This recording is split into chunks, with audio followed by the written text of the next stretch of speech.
keeper. Yes, I am. And I'm my brother's keeper. Yes, I am. Nino Brown Boxing, and I'm back in the building. Shout out to LDBC. Don't forget to hit that like button and subscribe. So this will be the last video I make about the whole topic of Kenny Porter and my issues with that whole situation. Right now I'm going off top of the dome. I've discussed this in multiple comment sections. I've left my opinions in live streams. I made videos about it as well. Now, you know, it's a lot of words circling around. Different people have different opinions. So I just want to lay it all out there one final time, my whole take on the situation.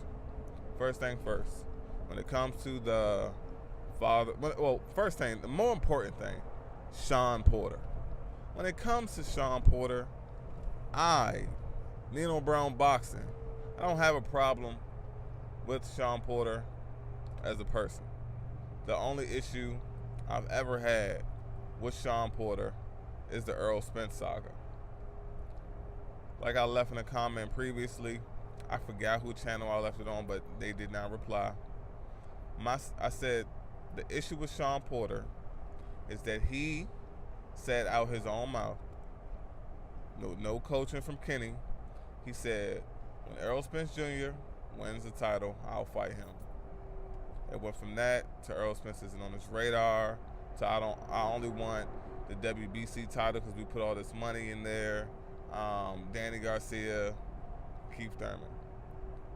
And now the talks of retirement are coming up, and it's like every 6 months the narrative changes. The narrative changes, and the previous narrative is completely ignored. The people that are doing these interviews, you know, they'll bring up Errol Spence. They'll bring up what people feel about him ducking Spence, but they don't speak on the facts of why a person would even come to that conclusion. That's the issue. Now, when it comes to Kenny Porter, I get it. Kenny's the dad. Granted, Sean Porter is a 30-year-old man. He's a dad now. Sean got his own child. And Kenny Porter, he's still Sean Porter's dad. He'll always be his dad. I understand that. I have a dad as well. So I get it.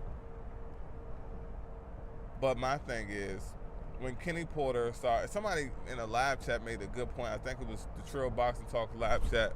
Someone made a great point and said, it only has to make business sense when you're worried about losing. And you know what? I agree with that 100%. Now, the person that has brought that to light was definitely Deontay Wilder. That Deontay Wilder versus Luis Ortiz fight was the perfect example of a fighter believing in his ability and not necessarily falling on the excuse that it has to make business sense because he knew in his heart. You know, Deontay Wilder, he say, see it, believe it, achieve it. Well, he definitely embodied that quote. And when he went into the fight with Luis Ortiz, he saw it, he believed it, and he achieved it, and he got the victory. He wasn't talking about it needed to make business sense, because in his heart, Deontay Wilder knew that he was going to come out victorious. It has to make business sense when you have to consider the fact, and you believe that you really believe that it's a true possibility that I may lose this fight. Then it has to make business sense.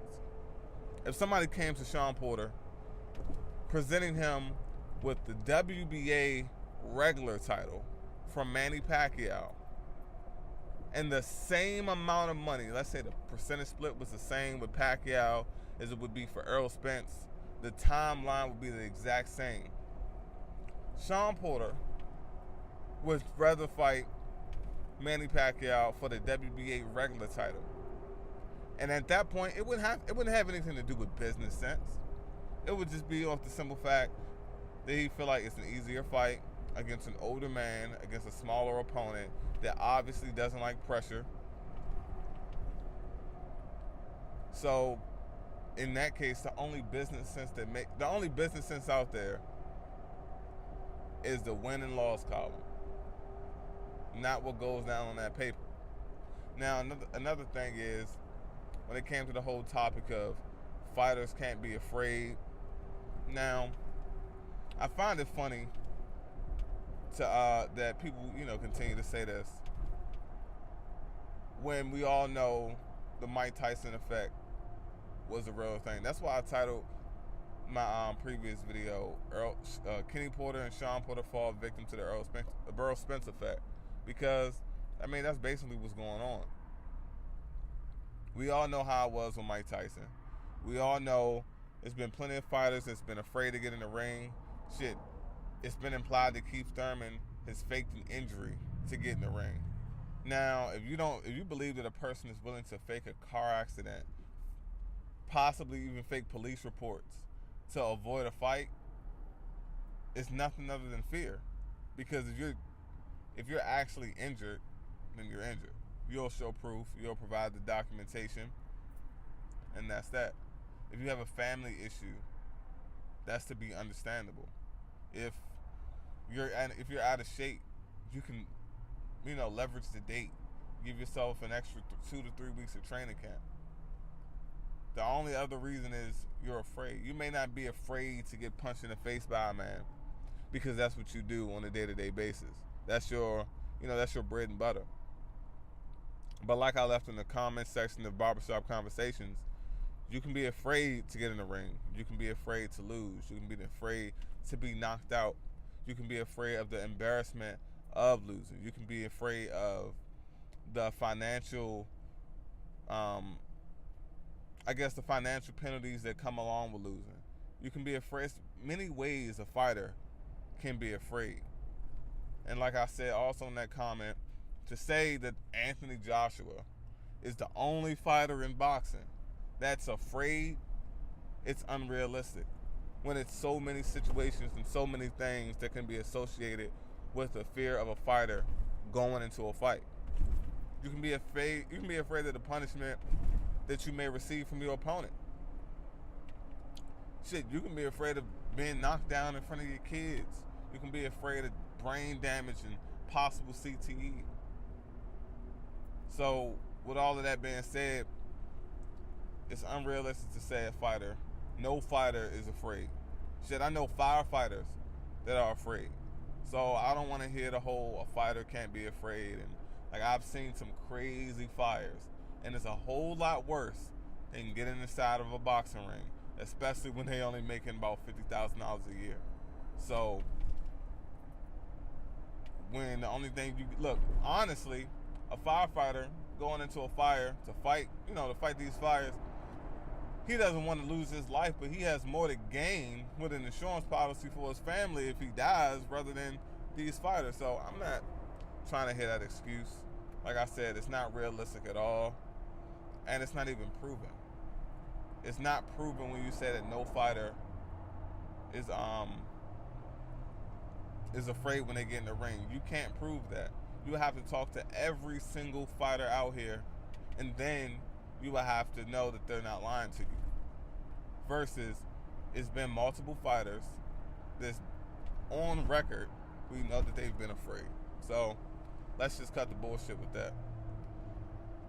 Now, when it comes to this whole thing, I truly believe all of this is to simply promote the Danny Garcia versus Sean Porter fight. And my question is, it seems like while all of this talking is going on, the focus is less on Danny Garcia and more so focused on the boxing fan. That's all fine and dandy. Now, we know Danny Garcia tends to get gift decisions, and he steps up in the big moments, except against Keith Thurman. So I look at it like this. After September 8th, after Danny Garcia and Sean Porter, they square off. If Danny Garcia gets the victory, all this Sean Porter, Errol Spence talk, it's not even relevant anymore. It doesn't go past 9/8/2018. It doesn't go past it. It's just boxing talk. It's no longer relevant. And then it's either going to be they're going to crowd robbery.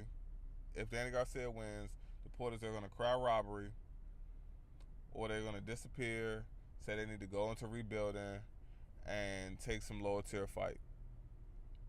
Like, I feel like it's more of a chance they'll retire if they win rather than if they lose. And we all know the purse is going to be the purse, win or lose, unless they have some type of special incentive involved. I don't know, but most likely the purse is the purse, win or lose. But that's just my take on it, guys. We'll see how relevant this topic of discussion is after the Danny Garcia-Sean Porter fight. Now, granted, I want the best man to win. I don't want it to be any robberies to prove a point, so I can, people can get on here and make videos and talk shit and say, what was all that shit you was saying? No. I don't want that at all. That does nothing for me. I want the best man to win. And then I want the best man to fight Errol Spence. I want the best man to fight Terrence Crawford. And it's plain and simple. It's Nino Brown Boxing. Shout out to the LDBC. Don't forget to hit that like button and subscribe, and I'm out.